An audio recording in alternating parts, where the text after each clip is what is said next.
Yeah, thank you, Mr. Chairman. Hey, I loved our AI discussion earlier, so I just did a little AI search. And I want to see if because I think we agree that healthcare is important, but this is just what it said on the AI overview that's really pretty basic. Medicaid was designed as a health insurance program for low-income individuals, including children, some adults, pregnant women, and people with disabilities. And I just want to, since we're in the business of asking questions, does anybody disagree with this on the other side? That's just the AI overview. I mean, it's not like technical or anything. But, you know, I bring that up because I think that our similarities on healthcare outweigh a lot of our differences, that we want to make sure we provide healthcare for people that deserve it. Well, the gentleman when it comes to, I'm going to keep going for a second. When it comes to Medicaid, you know, this program was designed specifically for a group of people that would not have otherwise had benefits. And that's really, I think, the heart of this. And that's where that brings us to the differences, I think, that we have. And the differences are, and please correct me if I'm wrong here, but the differences are that we don't believe people that aren't eligible for Medicaid should be receiving the benefits. I don't believe that the 1.6 million people who are fraudulently enrolled in Medicaid should be taking benefits from the people that came into this room here today that were fighting for it, or for the people in my district, the children who need Medicaid.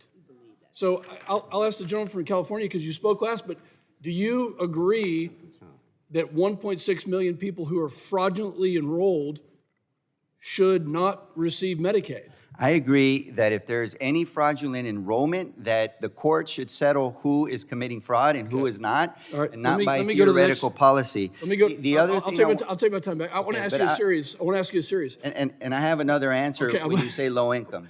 I'm gonna take my time back. What about people? My friend from California.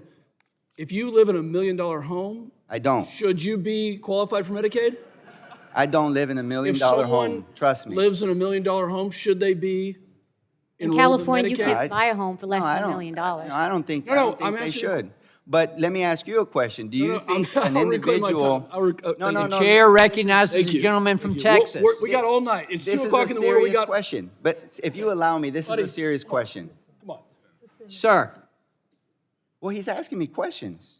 He wants to engage. I'd like Chair to. recognizes the gentleman from Texas, Mr. Pfluger. Thank you. He has 2 minutes left. We got lots of time to do this. Trust me. Look,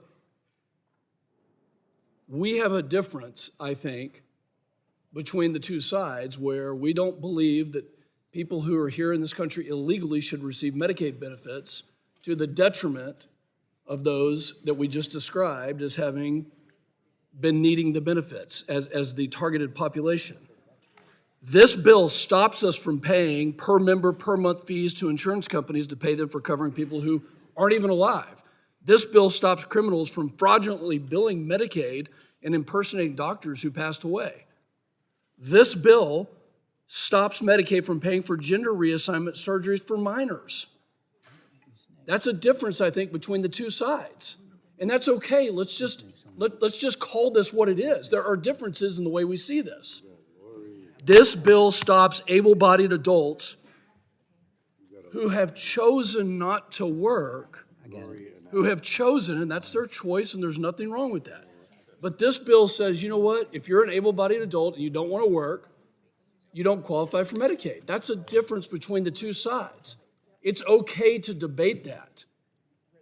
We are saying that we believe there's a work requirement to be able to receive Medicaid. Gentlemen, yield. So I will ask you a final question. If you'll well, answer the question, I'll yield. Do you believe that you should have some sort of work requirement to be able to receive these benefits?